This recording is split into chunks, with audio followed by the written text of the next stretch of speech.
अस्सलामुअलैकुम एवरीवन। आज हमारे किचन में बन रहे हैं शामी कबाब। ये रेसिपी मेरी मामा की है। रेसिपी शुरू करने से पहले अगर आपने हमारे चैनल को अभी तक सब्सक्राइब नहीं किया तो अभी करें और बेल आइकन को प्रेस करना बिल्कुल ना भूलें। तो चलते हैं रेसिपी के इंग्रेडिएंट्स की तरफ। ये है हमारी रेसिपी के कुछ इंग्रेडिएंट्स जो कि आप स्क्रीन पर देख सकते हैं।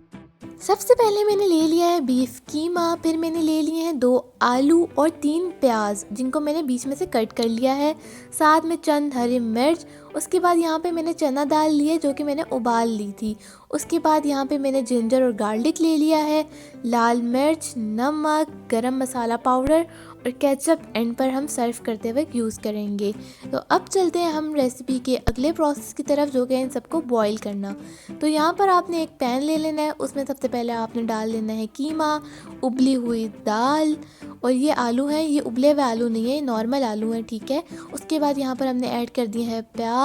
उसके बाद हरी मिर्च हमने इसमें ऐड कर दी है। यहाँ पर हम इसमें ऐड कर रहे हैं अदरक और लहसुन। उसके बाद यहाँ पर हमने इसमें ऐड किया है नमक, 1 टेबलस्पून है ये।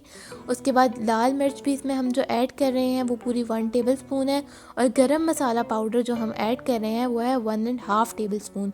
उसके बाद आपने 3 कप इसमें पानी ऐड कर लेना है। यहाँ पर मैंने इसलिए 3 कप ऐड किया क्योंकि दाल ऑलरेडी उबली हुई थी। आपने मिक्सचर का पानी अच्छे से सुखा लेना है और ये देखें हमारा मिक्सचर बॉईल हो चुका है। उसके बाद आपने एक ग्राइंडर से इसको ग्राइंड कर लेना अच्छे तरीके से।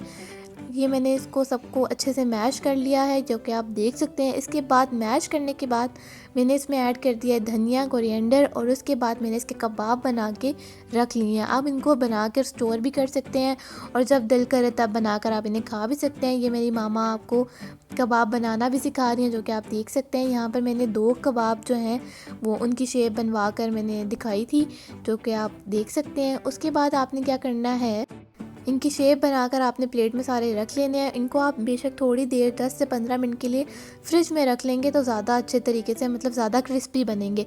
उसके बाद आपने एक प्लेट में एक अंडा फेंट लेना है। उसके बाद एक फ्राई पैन लेना है और उसमें आपने ऑयल ऐड कर देना है और अंडे में शामी को डिप करना है।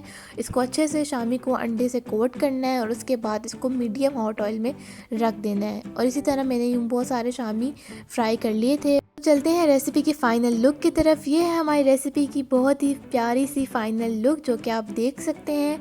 आप भी ये रेसिपी ज़रूर ट्राई करिएगा, बहुत ही आसान सी रेसिपी है और अपना फ़ीडबैक हमें ज़रूर दीजिएगा। Thank you for watching. अल्लाह हाफ़िज़।